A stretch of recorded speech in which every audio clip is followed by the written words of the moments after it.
बिस्मिल्लाहिर्रहमानिर्रहीम। Respectable dear viewers, अस्सलाम वालेकुम। आज एक यूनिक टॉपिक के साथ हाजिर है। आज का topic how to find out rhyme scheme of a poem, यानी किसी पोएम की राइमिंग स्कीम को कैसे मालूम किया जाता है। और ये mistake free rhyming scheme tips के साथ आप लोग के सामने प्रेजेंट करने की कोशिश भी करूँगा। और राइमिंग स्कीम का पूरा कंसेप्ट यानी उसके टिप्स जो बहुत सारे मिस्टेक्स लोग करते हैं, और एनालिसिस या क्रिटिकल एप्रिसिएशन या क्रिटिकल एनालिसिस में जो अमूमन आप लोग को राइमिंग स्कीम या कोई आपसे पूछना चाहता है कि ये पोएम कौन सा पोएम है, यानी बैलेड है, एलिजी है या एपिक है या सोनेट है, तो आप इस राइमिंग स्कीम के ज़रिए आपको पोएम का पता लग सकता है। अगर आप लोग राइमिंग स्कीम का तरीका सीख लें तो बेसिकली राइमिंग स्कीम और उसके बाद उसके टाइप्स के बारे में कल वाला लेक्चर ऑलरेडी अपलोडेड है, आप लोग उसको देख भी सकते हैं। लेकिन फिर भी रिकॉलिंग के लिए आप लोग को उसकी डेफिनेशन यानी दोबारा भी बताता हूं। तो जिसने भी हमारे चैनल को सब्सक्राइब नहीं किया वो सब्सक्राइब कर ले। जो सब्सक्राइबर है वो बेल आइकन को लाजमी दबाए ताकि हर नई वीडियो की नोटिफिकेशन सबसे पहले आपको पहुंच सके। और जो सब्सक्राइबर है वो वीडियो को ज़्यादा से ज़्यादा लाइक और शेयर किया करे। अब आज के टॉपिक की जानिब जाते हैं। आज का topic how to find out rhyme scheme या rhyme scheme of a poem. और ये अनसीन पोएम में ख़ास तौर पर द विलियम वर्ड्सवर्थ की the world is too much with us उसको और उसकी जो है नहीं पहले राइमिंग स्कीम की डेफिनेशन, फिर टिप्स बताऊंगा और फिर प्रैक्टिकली करके उसकी एक्सरसाइज बेस्ड यानी एग्जाम्पल के साथ उसका प्रूफ करके दूंगा ताकि आप लोग A to Z जो है उसको सीख सके। तो सबसे पहले डेफिनेशन या इंट्रोडक्शन ऑफ राइम की जानिब जाते हैं कि व्हाट इज़ राइम या डिफाइन राइम या व्हाट इज़ राइमिंग स्कीम या डिफाइन राइमिंग स्कीम क्या होता है। तो आप लोग जहन में रखें द मैनेजमेंट और अरेंजमेंट। मैनेजमेंट कहते हैं किसी चीज़ को ऑर्डर देना, तरतीब के साथ या सिस्टमेटिक ऑर्डर देना या इंतज़ाम करना, या अरेंजमेंट द मैनेजमेंट और arrangement of identical sound word, यानी आइडेंटिकल साउंड वर्ड से मुराद है एक की तरह साउंड देने वाले अल्फाज की अरेंजमेंट यानी बंदोबस्त करना, या उसका जो है यानी एक ख़ास मकाम पर उसको रखना। कहाँ पे रखना उसकी लोकेशन भी बता रहे हैं डेफिनेशन में। एट एंड्स ऑफ वर्सेस यानी अशआर के इख्तिताम पर एक जैसे आवाज़ देने वाले अल्फाज को रखना। किस चीज़ में रखना? इन अ पोएम, किसी भी पोएम के अंदर, किसी भी शायरी के टुकड़े के अंदर। इस कॉल्ड राइमिंग स्कीम और राइम ऑफ अ पोएम। तो उसको राइम ऑफ अ पोएम कहा जाता है या rhyming scheme of the poem कहा जाता है। यानी एक जैसे आवाज़ देने वाले अल्फाज को किसी अशआर के आखिरी यानी पोर्शन में रखना ताकि उससे उसकी राइम या उसकी जो है रब्त मिल जाए, और वो भी साउंड बेस पे होता है यानी उसकी साउंड या प्रोनाउंसिएशन बेस पे होता है। तो इस चीज़ को हम राइमिंग स्कीम कहते हैं। तो कैसे राइमिंग स्कीम मालूम की जा सकती है, ये तो मैंने सिर्फ डेफिनेशन रिकॉलिंग ऑलरेडी उस पर डिटेल और उसके टाइप्स पे ऑलरेडी लेक्चर अपलोडेड है, आप लोग उसको देख भी सकते हैं। तो उसके टिप्स जो है यानी tips to do mistake free rhyming scheme of a poem, किसी पोएम की मिस्टेक फ्री राइमिंग स्कीम पहले नोट कर ले रूल्स, और फिर उसको जो है किसी यूट्यूबर ने इसको जो है यानी इस तरह डिटेल के साथ उसके यानी टिप्स नहीं बताए हैं, फिर प्रैक्टिकली उसकी एक्सरसाइज भी आप लोग के सामने रखूंगा। तो सबसे पहले टिप्स की जानिब जाते हैं। यानी फर्स्ट, जब भी कोई अनसीन पोएम या वर्सेस आप लोग के सामने रखे जाते हैं और आप लोग को कहा जाता है कि उसकी राइमिंग स्कीम मालूम कर ले, तो फर्स्ट स्टेप क्या लेना चाहिए आप लोगों को? First read the lines of a poem और पोइट्री, यानी चाहे पोइट्री हो यानी पूरी पोएम से भी ज़्यादा हो या वर्सेस की सूरत में हो, या कोई पोएम कोई आप लोग के सामने कहें रखे और आप लोग को राइमिंग स्कीम लिखने का कह दे, तो पहले उस पोइट्री या पोएम को पढ़ लें, पूरे पोएम को नहीं। कहाँ पे? यानी उसके पहले 2 लाइनों को, और 2 लाइनों में भी किस चीज़ को? And in circle it's ending word, और उसके आखिरी अल्फाज को क्या करें? इन सर्कल करें। उस इंसर्कल किए हुए अल्फाज को यानी पहले स्टेप में नोट कर ले या आइडेंटिफाई करे या इंडिकेट कर ले कि ये 2 आखिरी अल्फाज उन एक लाइन यानी एक लाइन का आखिरी लफ्ज, दूसरे लाइन का आखिरी लफ्ज, इसको इंसर्कल करें। सेकंड स्टेप क्या करना चाहिए?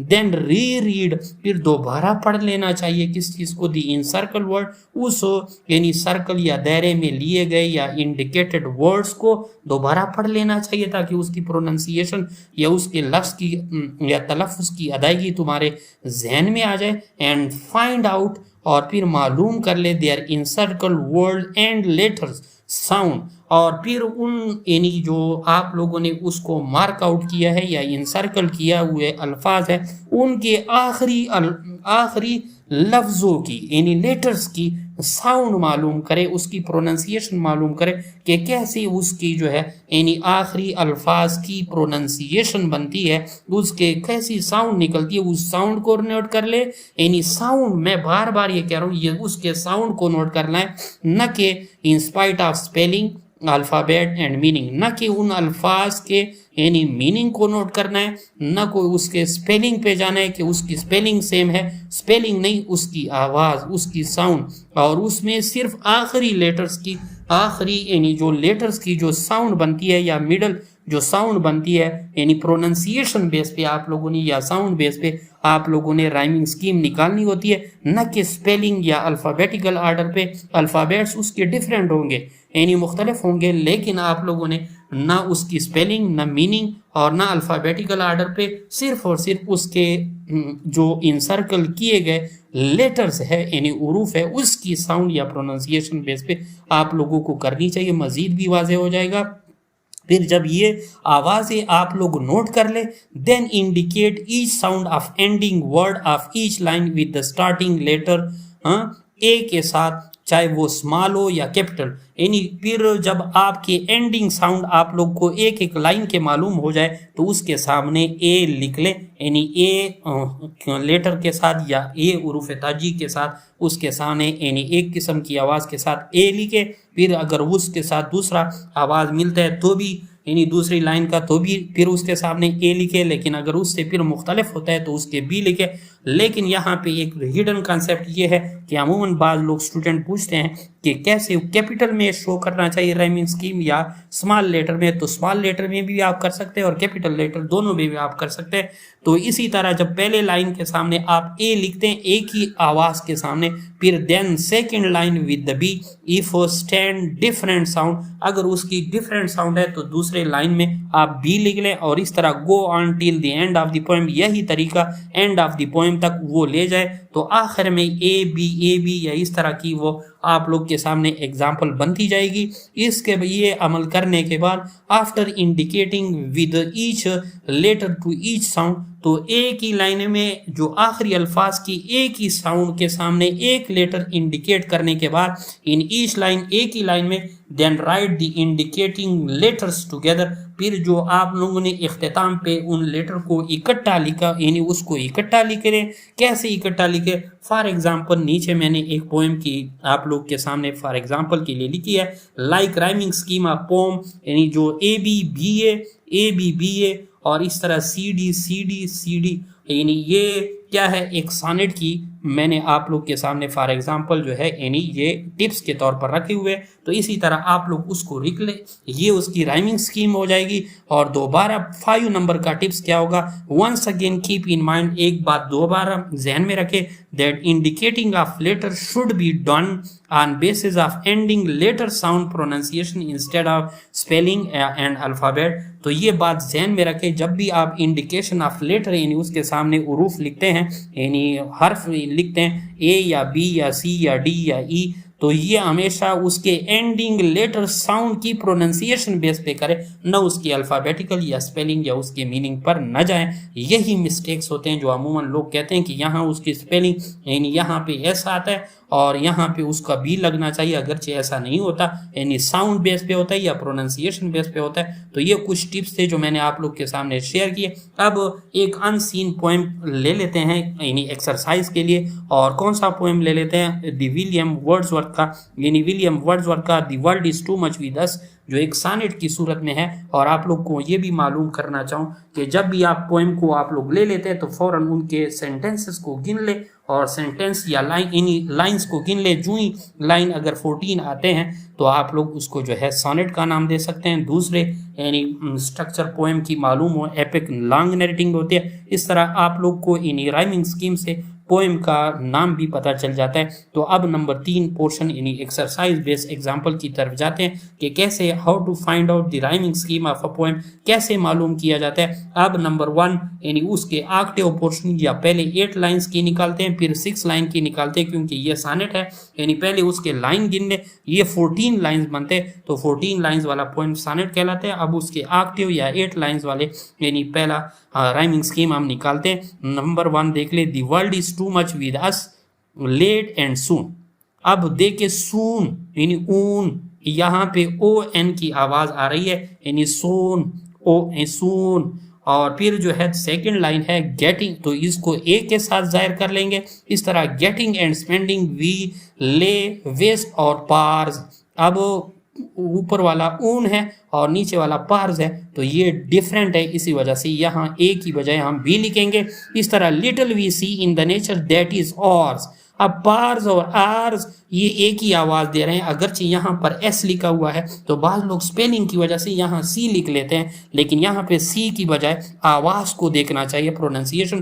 पार्स एंड आर्स, पार्स और आर यानी ओ आर की आवाज है, तो सिर्फ यहाँ पे बी लिखना चाहिए, न कि यहाँ पे सी लिखना चाहिए। इसी तरह वी हैव गिवन और हर्स हवे अ सॉर्डेड बून, अ सॉर्डेड बून, और वहाँ पे जो था यानी सून था, यहाँ पे बून है, तो यहाँ पे भी क्या हो जाएगा यानी बी हो जाएगा।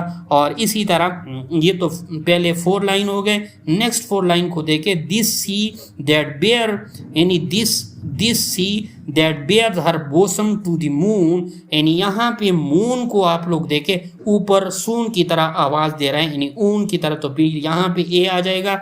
और इसी तरह the wind that will be howling at all hours, वो पार्स की तरह आवाज, तो यहाँ पे बी आ जाएगा। And are up gathered now like the sleeping flowers, इस तरह पार्स आर्स और फ्लावर्स ए की तरह आवाज, तो यहाँ पे भी बी आ जाएगा। For this for everything we are out of tune, यानी यहाँ पे ट्यून से मुराद यानी यून, यानी वहाँ सून और ट्यून ये की आवाज दे रहे, तो यहाँ पे ए आ जाएगा। इसी तरह इसकी पहली जो यानी पहले ऑक्टेव की यानी राइमिंग स्कीम इस तरह ए बी बी ए और ए बी बी ए बन जाएगी। और आखिरी 6 लाइनों की यानी आप लोग खुद भी निकाल सकते हैं और मैंने निकाली भी हुई है, आप लोग देख भी सकते हैं। यानी it moves us not great God I would rather be, तो यहाँ पे बी ऊपर, ई की आवाज ऊपर लाइन में कहीं पे नहीं है, तो सी हो जाएगा। अ पेगन सर्कल्ड इन अ क्रीड आउट वर्न, तो यहाँ पे वर्न की आवाज ऊपर नहीं है, तो डी हो जाएगा। और इस तरह so might I standing on this pleasantly, lea जो है यानी पहले मौजूद, ली की आवाज मौजूद नहीं है, तो यानी ली और पहले मौजूद है, बी में ई आवाज दे रही जिसको सी से हमने यानी इंडिकेट किया है। इस तरह ली में ई की आवाज है, इसी वजह से सी से दोबारा इंडिकेट करेंगे। And have glimpses that would make me less forlorn, lone से यानी लोन इन लेस फॉरलोन से यहाँ पर मुराद क्या है यानी ऊपर आउट वन है और इस तरह लोन है, तो ये एक ही आवाज दे रहा है, तो यहाँ पे डी हो जाएगा। Have a sight of Proteus rising from the sea, तो सी ई की आवाज बी की तरह दोबारा सी हो जाएगा।